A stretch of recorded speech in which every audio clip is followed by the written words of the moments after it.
백호의 포효 속에서 진주를 찾는 지혜. 보살님, 봄의 문턱인 입춘이 지났음에도 왠지 모르게 가슴 한구석이 묵직하거나 주변 공기가 서늘하게 느껴지지는 않으신지요.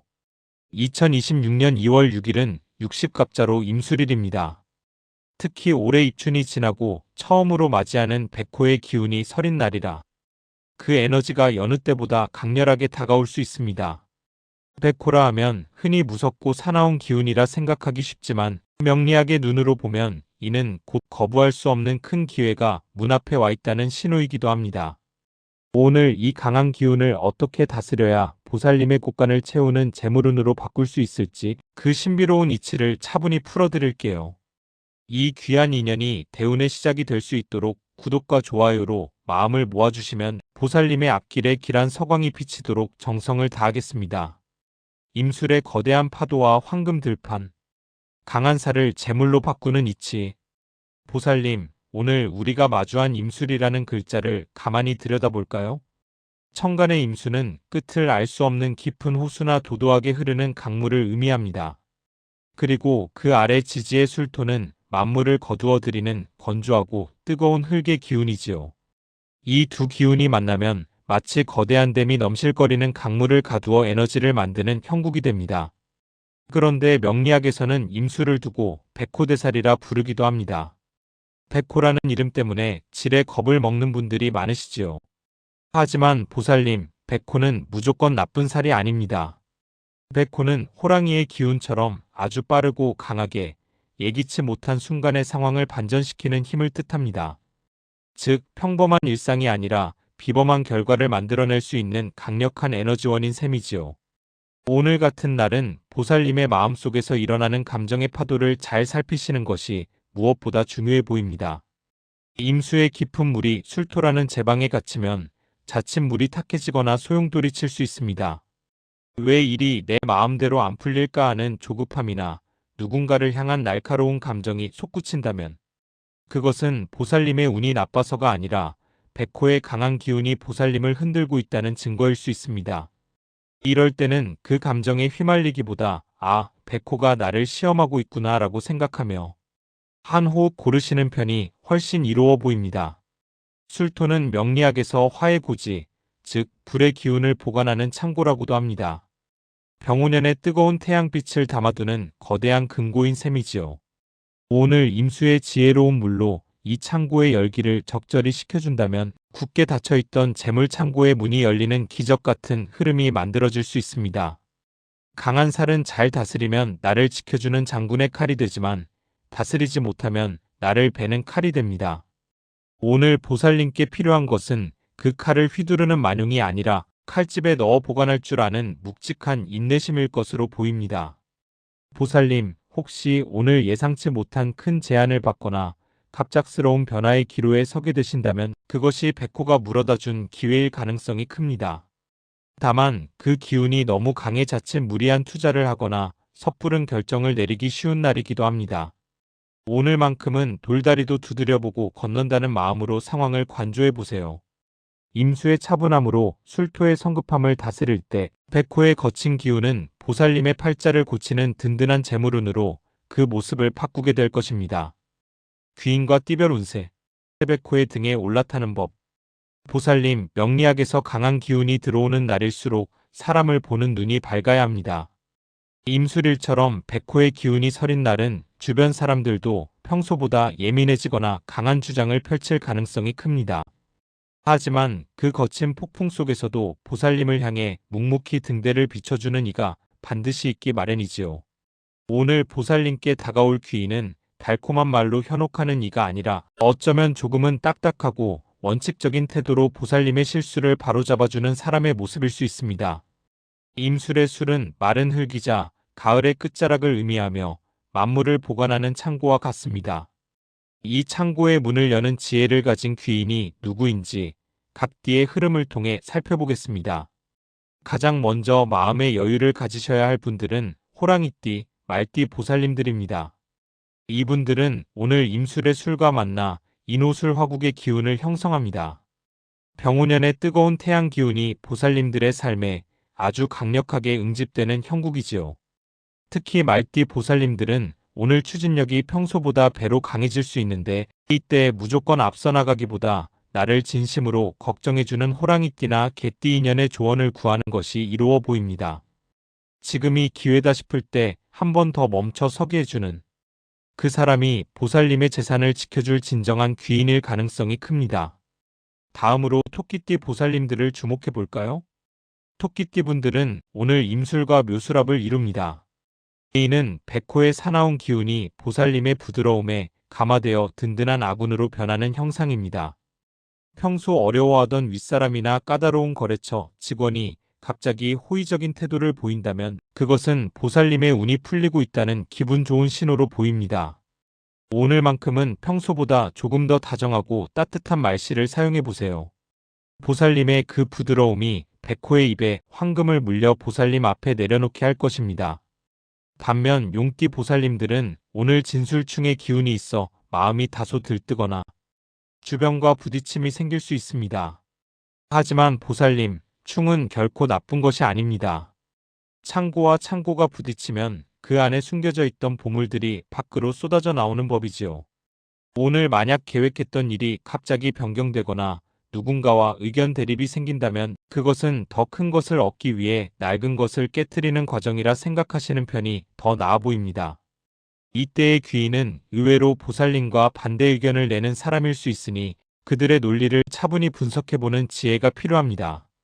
개띠 보살님들은 오늘이 본인의 기운이 중첩되는 날입니다. 자칫하면 고집이 너무 강해져서 스스로를 고립시킬 수 있으니 오늘 하루만큼은 내 말이 맞다는 확신을 잠시 내려놓고 임수의 유연함을 배우는 자세가 필요해 보입니다.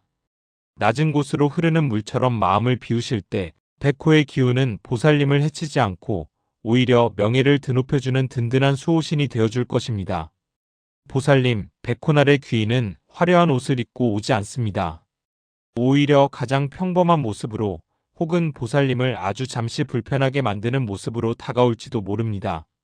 하지만 그 인연이 건네는 말 한마디가 보살님의 병원형 곳간을 채우는 결정적인 단서가 될 수 있음을 잊지 마셔요. 오늘 만나는 모든 사람에게서 배울 점을 찾아보세요. 보살님의 겸손함이 임수의 맑은 물이 되어 술토의 거친 먼지를 가라앉힐 때 보살님의 삶에는 그 어떤 살도 범접할 수 없는 단단한 복의 울타리가 쳐질 것으로 보입니다. 백호의 등에 올라타 대운의 길로 나아가는 보살님의 당당한 뒷모습이 벌써 선하게 그려집니다. 재물 창고를 여는 비방 가난의 신을 쫓고 대운을 가두는 법. 보살님, 명리학에서 술토라는 글자는 참으로 신비로운 존재입니다. 가을의 끝자락에서 만물의 생명을 거두어 깊숙한 곳에 저장하는 역할을 하지요. 특히 오늘처럼 임수가 위에서 누르고 있는 임술일은 마치 거대한 금고에 자물쇠가 굳게 채워진 형국과도 같습니다. 이 금고 안에는 병오년의 뜨거운 태양이 만들어낸 풍요로운 결실들이 가득 담겨 있습니다. 그런데 이 금고 문을 여는 열쇠는 의외로 아주 작고 사소한 실천에서 시작된다는 사실을 알고 계시는지요? 오늘 보살님의 팔자를 고칠 첫 번째 비방은 현관의 정화입니다. 술토는 집안으로 치면 외부의 기운이 들어오는 통로이자 창고인 현관을 상징하기도 합니다. 백호의 기운이 서린 날 현관이 지저분하거나 어수선하면 복이 들어오다가도 사나운 기운에 놀라 달아나기 쉽습니다. 오늘 딱 5분만 투자해서 현관 바닥을 깨끗이 닦아내고 신발들을 가지런히 정돈해보세요. 특히 낡거나 신지 않는 신발은 과감히 정리하시는 편이 이로워 보입니다. 낡은 것을 내보낼 때 비로소 백호가 물어온 새로운 재물운이 보살님의 문턱을 넘을 수 있기 때문입니다. 두 번째 비방은 붉은색의 갈무리입니다. 앞서 말씀드렸듯 술토는 화의 고지, 즉 불을 가두는 곳입니다. 오늘 보살님의 옷차림이나 소지품 중에 아주 작은 붉은색 포인트를 하나 두어보세요. 빨간색 지갑도 좋고 옷 안쪽에 붉은 손수건 하나를 품으시는 것도 훌륭합니다. 이는 밖으로 흩어지려는 재물의 기운을 술토라는 창고 안으로 끌어당겨 가두는 인력의 역할을 해줍니다. 병오년에 넘치는 화기를 보살님의 것으로 온전히 소유하겠다는 무언의 의사표시이기도 하지요. 보살님, 오늘 같은 날은 유독 말의 무게를 무겁게 가지셔야 합니다. 임술일의 백호는 언어의 살로 나타나기도 합니다. 무심코 던진 한마디가 상대방에게는 지울 수 없는 상처가 되거나 나에게는 소중한 복그릇을 깨뜨리는 망치가 될 수 있습니다. 오늘 누군가 보살님을 자극하거나 화나게 하는 상황이 생긴다면 이것 또한 나의 인내심을 시험하여 더 큰 재물을 주려는 하늘의 장난이구나 라고 웃어 넘겨보세요. 보살님이 화를 참는 그 찰나의 순간 굳게 닫혔던 술토의 창고 문이 조금씩 열리기 시작할 것입니다. 참는 것이 지는 것이 아니라 백호의 등에 올라타기 위해 몸을 낮추는 지혜로운 행동임을 기억해 주셔요. 또한 오늘 저녁에는 집안의 남서쪽 방향을 환하게 밝혀두는 것이 좋아 보입니다. 남서쪽은 대지의 어머니와 같은 기운이 서린 곳으로 술토의 건조함을 달래주고 재물운을 안착시키는 역할을 합니다. 작은 스탠드를 켜두거나 밝은 느낌의 소품을 놓아두는 것만으로도 백호의 거친 기운이 순한 강아지처럼 변해 보살님의 무릎 아래 엎드리게 될 것입니다. 보살님, 돈복이라는 것은 결국 기운의 그릇에 담기는 것입니다. 임술일은 그 그릇을 단단하게 굽는 날이지요. 지금 당장 손에 쥐어지는 돈이 없다고 낙담하지 마세요. 오늘 보살님이 실천하시는 이 작은 비방들이 모여 다가올 병오년 1년 내내 마르지 않는 샘물처럼 재물을 길어올리는 든든한 댐이 되어줄 것입니다. 가난의 신은 소란스럽고 어두운 곳을 좋아하지만 대운의 신은 맑고 단단하며 묵직한 곳을 찾아옵니다. 오늘 임수의 맑은 지혜와 술토의 굳건한 신용을 가슴에 새기십시오. 보살님이 스스로를 믿고 묵묵히 길을 걸어갈 때 백호는 어느새 보살님의 발치를 지키는 수호신이 되어 있을 것입니다. 보살님의 곳간에 황금이 가득 차고 그 풍요로움이 주변으로 널리 퍼져나가는 기분 좋은 상상을 하며 오늘 하루를 마무리해 보시는 건 어떨까요? 그 상상이 곧 현실이 되는 기적의 문턱에 보살님이 서 계십니다. 백호의 복채를 보살님께 드립니다. 보살님, 오늘 입춘 뒤 첫 백호날인 임술일의 깊은 속사정을 함께 나누어 보았습니다. 호랑이의 포효가 무섭게 들릴 수도 있지만 사실 그것은 잠자고 있던 보살님의 운명을 깨우는 축복의 소리일지도 모릅니다. 거친 파도 속에서 진주를 찾는 어부처럼 오늘 이 강렬한 기운 속에서 보살님만의 빛나는 기회를 꼭 붙잡으시길 진심으로 기도합니다. 보살님은 이미 그럴 만한 자격과 충분한 지혜를 갖춘 분이니까요. 보살님, 당신의 창고는 이제 막 열리기 시작했습니다. 그 안에 담길 것은 걱정이 아니라 찬란한 희망과 풍요입니다. 오늘 이 상담이 보살님의 불안한 마음에 작은 쉼표가 되고 내일로 나아가는 든든한 지팡이가 되었다면 더할 나위 없이 기쁘겠습니다. 이 따뜻한 인연이 끊이지 않고 보살님의 대운을 끝까지 함께할 수 있도록 구독과 좋아요로 마음의 복채를 나누어 주세요. 마지막으로 댓글에 보살님의 성함 나는 백호의 기운을 받아 거대한 재물, 창고를 연다라고 당당하게 확언해 보십시오.